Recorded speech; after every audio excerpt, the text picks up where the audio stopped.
They papers, shall we? Yes, let's go straight into them, actually. Kate Williams is with us, royal historian. Kate, I mean, this leads in quite nicely, doesn't it? Because you're taking a look at a year on, and we're talking about the anniversary games. Mo Farah, again, really pleasing the crowd. Hero, yes, there he is again, Mo Farah again. I mean, you know, it was a golden time, wasn't it, this time last year? Everything was, we were all so happy. As you were saying, the majority of the population were delighted by the Olympics. Yes, there were a few naysayers before, but everything worked so well. Even the tube never stopped. And this is a very interesting article here about how we became a nation of winners. How did we move from Atlanta, where there was only one gold, to the avalanche of golds we got last year? I mean, when I was a little girl, I used to really think that the British just couldn't do some sports like gymnastics and swimming because we didn't seem very successful. And it's saying here about the importance of science, but most of all about what we're going to do in Rio. Are we going to see the same amount of medals in Rio?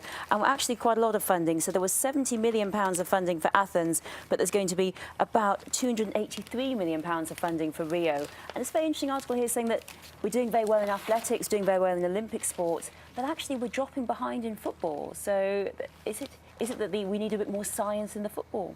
And how much of it last summer was the feel-good home advantage thing? That's and how a much very of it was interesting funding? question. Yeah. We know that football teams often win on their home ground. Will our men and women do quite as well in Rio? Because, you know, there were so many of us cheer. You know, when we watch Andy Murray at Wimbledon, everyone means to, you know, cheer his opponent, but they keep cheering Andy.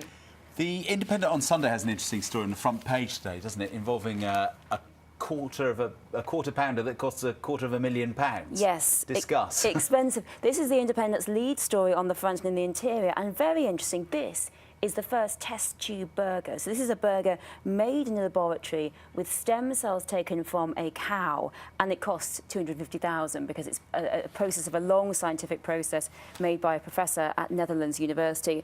And what they're saying is essentially our consumption of meat is not sustainable anymore because especially demand for it is rising in China, in the developing nations. At the moment, 70% apparently of our land, agricultural land, is used for growing meat. So we need to find an alternative if we want to continue eating meat at the level we do today. And the idea is we're going to basically get the stem cells, and then they make a tiny bit of stem cells from a living cow, and then they electrify them apparently with electric currents. And then after that, that creates a burger, a minced burger. Would you eat it?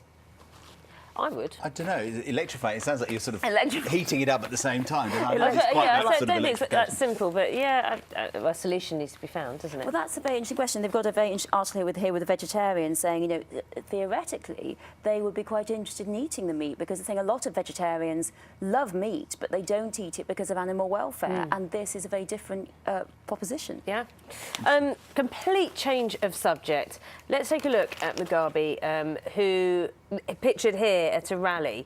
The country goes to the polls on Wednesday, and he's put himself up for re-election as president of Zimbabwe. Yes, fascinating story here. Country going to the polls on Wednesday, as you say, and it looks very likely that he might be going to win. Mugabe is 89, so he's no spring chicken, but it looks very likely he's going to win.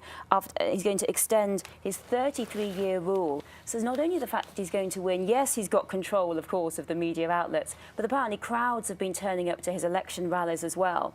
And this has a rather interesting impact on Europe. It's saying here that many people think that in the EU, that actually, if he comes in, sanctions are going to be lifted, and only Britain and the Netherlands are holding out that sanctions may be lifted. The EU wants to move on. Another total change of subject and gear. The selfie. The selfie. I can't bear selfies. This is where you take a picture of the yourself. rise of the selfie. I don't know why you would do it. You take a picture of yourself on your phone, and then celebrities doing it increasingly. All the time. Rather than official portraits, you just take it yourself, and there we go. Yeah, the show-offogram. The show-offogram. If you follow pictures celebrities, a lot of, especially kind of fashion celebrities, there's non-stop selfies going on their Twitter. And I wonder actually whether it's a way of them controlling their representation, because actually a lot of newspapers just print the selfie because they're almost more fun than the paparazzi shots. So maybe the selfie is going to be the way of the future. I've got a horrible feeling, Naga, that we're going to see more and not less of them going forward. And some of them are quite... It also gives you kind of a sense of access to somebody's private life, doesn't it? If it's not a formal portrait, it makes you feel like you sort of, on Twitter, you sort of know them a bit Well, better. to 'cause my you're part- shame, actually, John, when I see a selfie, actually, I'm often looking at the background, kind of what does their kitchen and their house look like? Have you got Okay. your phone with you? Just Do you want to take one here? Outside, not inside. It might go off. Kate, good to see you. Thank you Thanks so very much. much for going through the papers. Headlines are coming up next. We'll see you soon.